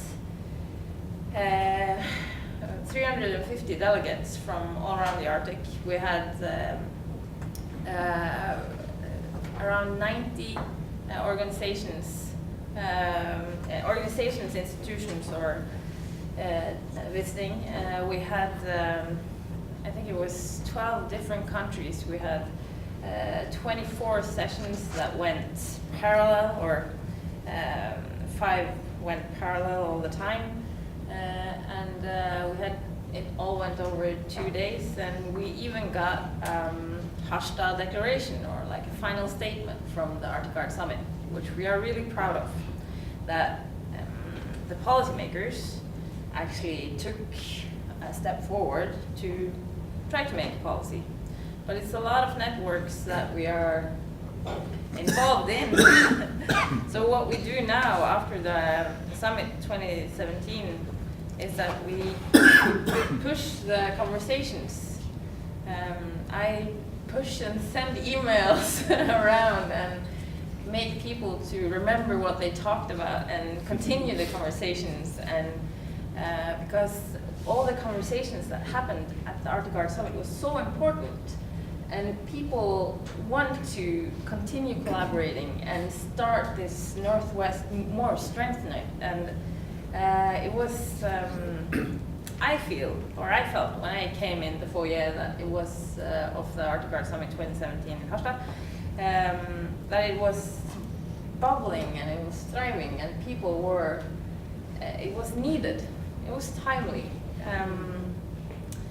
And now we are pushing it further, and we are, I'm pushing on Steven sometimes to send emails or to contact, and I'm pushing on Daniel, and I'm pushing on Timo as well, because Timo is leading the Arctic Art Summit 2019.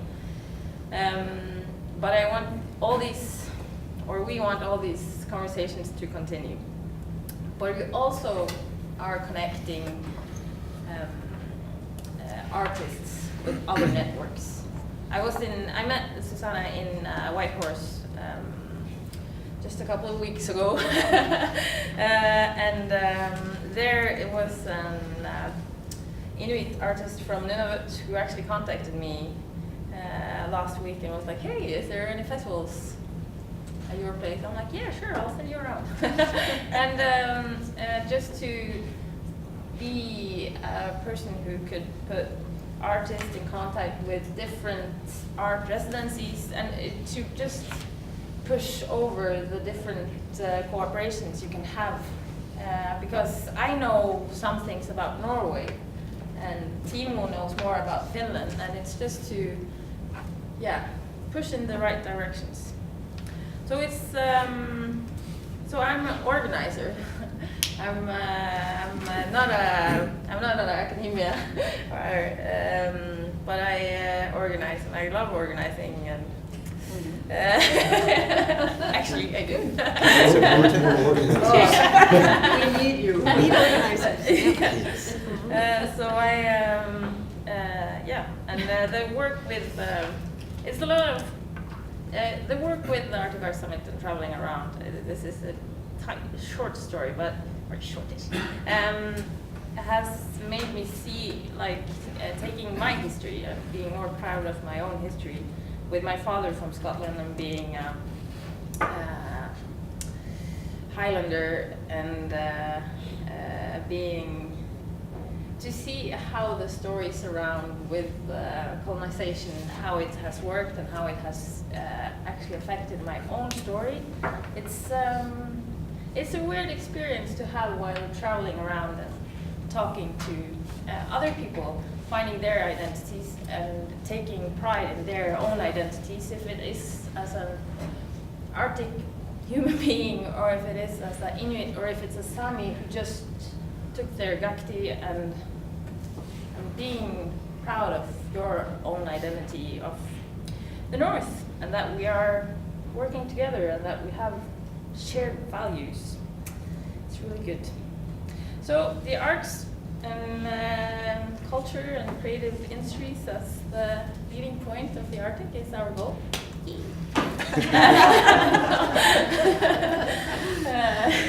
Yeah, I'll just stop there. Thank you, Inge-Marie. And hopefully now we have one speaker left. Yeah. Hopefully we have 5 minutes to sort of round up and maybe ask a question or two. But otherwise, again, this is a conversation to continue, as Inge-Marie says. So feel free to reach out to any of us, basically, and we can always connect or reconnect. So please, for la grande finale. Well, I have the privilege to be the last, so I can pick up on everything that you said, and I have to say that I would agree with every one of you, but Naya said something yesterday that is very important. Let's the conversation begin, but then it has to continue in action and principle. So it's not about just talking about the things, but having things done. And I think the best way to have ideas and have projects is to have clear principles. And I think I agree with you about methodology. Funding is not as essential as ideas. Once you have an idea, you find a way to do it. There's no problem. So the main idea is to have clear principle on what we're doing, and I think we bring all those ideas around the table. Suzanne talked about place thickness. That's a nice expression. For me, I use the expression ecology of the real, that I very like. It means that the cultural representation, the policy around you, your way of thinking should be like your world around you. There's to be no disconnection like native people, of course, live, but also living in the cold. We know that the rest of the world don't live in the cold and we have problems. So this Arctic has a wrong definition. I'll go back. We are in culture, so we are not in geography, and we know that we have to be flexible on that. For me, the North is both native and non-native people, and the relationship has never been simple. And it's also small communities, but also cities like Montreal. Montreal is the coldest city of more than 1 million people on the planet. So should it be part of this definition or not? Because the problems that we have are still important problems. But of course, there's diversity around us. The main thing is to, for me, this ecology of the real, and then what Suzanne called east-west, that I call circumpolar perspective. And it's the most difficult. The relationship are always north-south, even in countries. You talked about East Greenland. For me, East Greenland is like the north of Greenland, like in the way that it is controlled by the other and very far away and ignore a lot of the time. So inside countries, we have our norths, and we are north also of the others. And the east-west perspective is the most difficult to achieve, and probably the thing we want to do. Create links mean meeting people. I completely agree, and for me it was the main conclusion of your summit. People need to meet personally, directly, move around, and it can be students, it can be academia, artists, but we need to do it. And talking about teaching, which is also my point of view, it is also dissemination, and we should not forget the link that we can do through all the artists, cultural institution, reflection, and teaching. When I have a class of 80 people in front of me, they will be cultural disseminator after, and the same for you. So it's very important to see them as future people doing this. So of course it would be good to bring a class of 80 people in Norway, in Yukon, and then elsewhere, but we are realistic too. So we bring some of them to exchange, but also sometimes we bring academia inside the class. Also to bring a diversity inside, and that's very important. Artists, writers from the north or from the east-west to change the way we see things.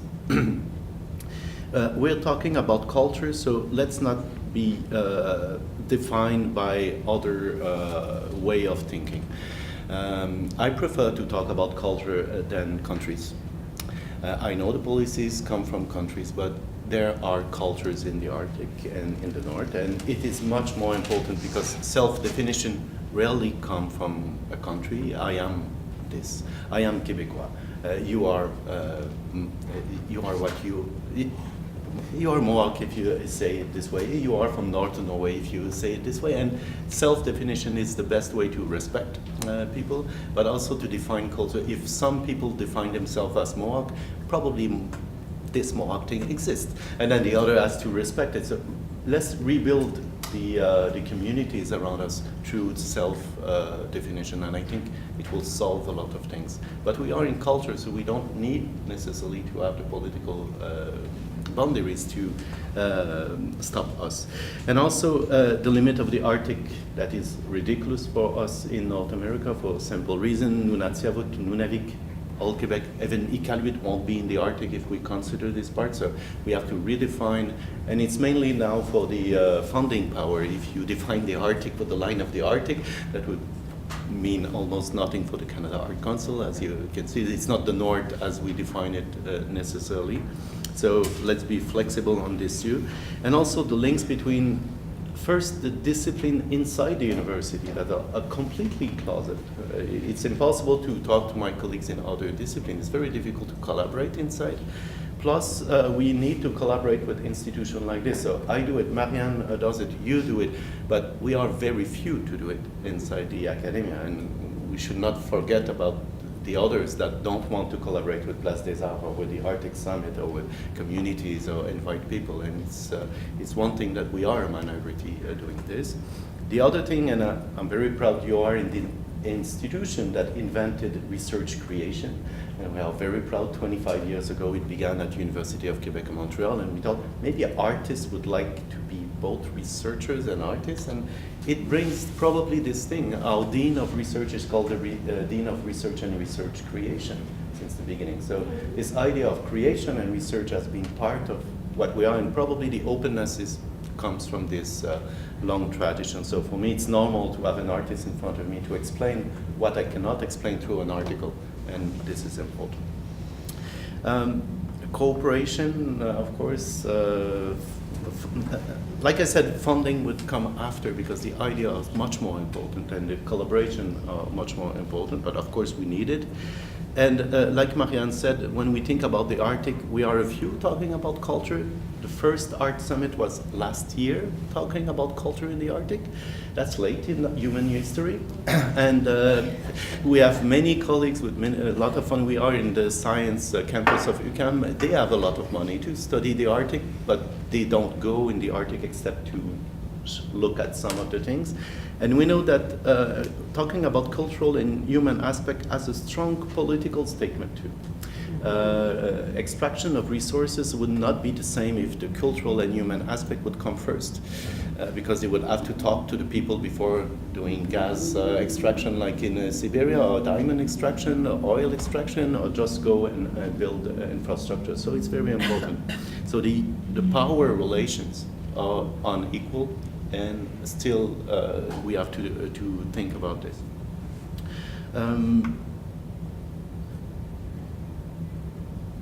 And I will finish with a more theoretical thing, but we still need theoretical views on who we are. We are still taught by the others.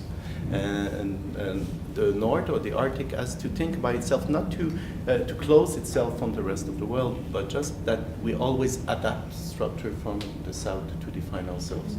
So there's a need for theoretical and there's a need for infrastructure to have complete documentation center, complete network that would do it, not to multiply them, but to have people to discuss and share ideas. So I'm very glad of those last week. So we began a small thing among things, but I guess the relationship that began in the last day will continue directly between the people there, and that's the only way we can do it. Thank you, Daniel. So now it's 10 past 12, and we have 5, 7, 10 minutes for question, comments, or reflections. Maybe on what to do. Yeah. Or good advice on how to move forward. Yes. some of you have been talking a bit about resources, economic development, extractive industries.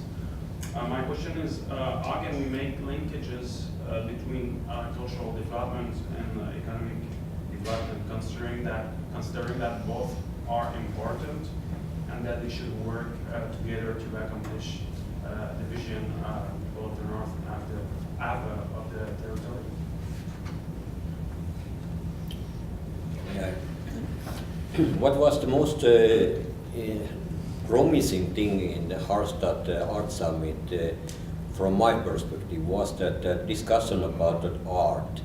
It was meeting such kind of concept like creative industry, regional development, cultural tourism, which are these sectors that if we talk about the Arctic areas development without exploiting nature resources, they are those ones. We also support local livelihood systems. And I think that it's something that we need also to continue in future, that we have such kind of situation that if we make this kind of art and cultural policy for the well-being of Arctic cultures, we need that kind of collaboration. And we had a discussion and talks about that, but I can easily see that if we make collaboration deeper way in these sectors and this research development what has going on these sectors and bring them into this discussion, then we have this kind of proactive summit in our hand. Just to add on this, when we say that culture and human aspects should be taken into account first, it doesn't mean at all that people of the North are against any economic development or exploitation of resource. That's absolutely not the case. But it is a little like in a colonial relation when the one always decide for the other, at some point the trust is not there. And it is always the one who has been under the power of the other that will decide when equality is there.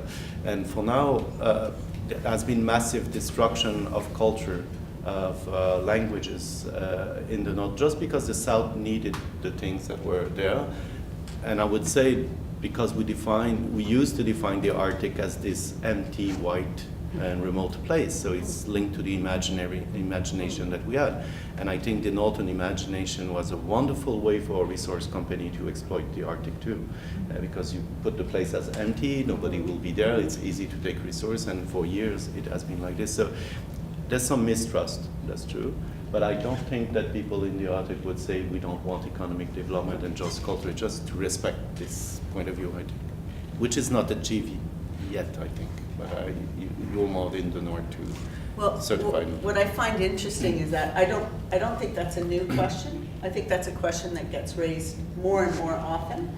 But I don't even think that we have articulated a vision for what that relationship could look like, even as a first step. I think we get stuck in why it hasn't happened or why there is such a disconnect, and all the conflicts and issues that are embedded in that question. And if we had an hour to sit around and even brainstorm what that relationship could look like differently, I think it would be a fascinating session. But we've never done that. We've never taken the time even to articulate a vision. That would be risky. It would be. But change rarely occurs without some form of risk. May I have one comment? What was one of these main things in Hallstatt seminar I started to think about that future and question about that how these 26 art academies around the circumpolar area educate these artists today. Are they still following that kind of idea about that modernism way of thinking and connected with this emptiness in the Arctic? Or are they doing something new? And if they are doing something new, it's about a couple of years. These masters are on the field. And sometimes it's a feeling that we are ourselves, we are talking about the old things. We are looking back, and we need to look in front. And that's also the challenge that if you talk about the art policy and cultural policy, it's very important to think about what kind of artists we are educating today for the future. And that must be a little bit in discussion in Harstad. That's the important thing for me. And for that kind of person, that kind of vision, we need this kind of good examples. Discussion about what is happening there in Arctic. Because in every country is something that other countries are not thinking about. Good solution for this, put these things together. I think we have to stop right now because we really need to finish at this point. We see that this discussion could have lasted days and days. It was a policy, a risky policy that would change things. It would be so much fun.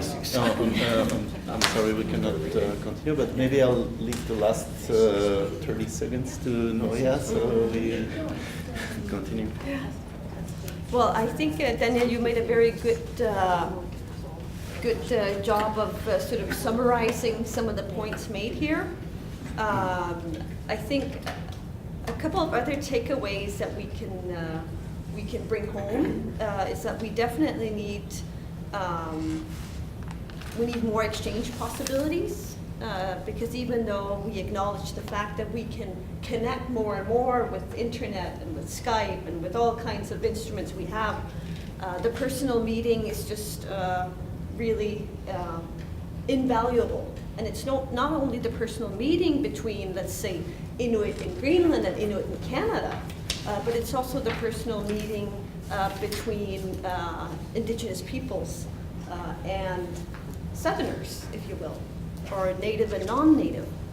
So that personal meeting is just still very important, and it's important to do that, to have those conversations that we must continue. And then obviously a third takeaway is that these conversations need to result in some kind of input or outcome or whichever form we want to call it. And one of the things we need to have to get that going is some sort of internationalization vehicle or instrument or international relations, and simply need to get wiser on the Arctic and on each other through literature, film and TV, and visual arts. So thank you all for coming, and thank you for your participation today, and I hope to see you again. Merci.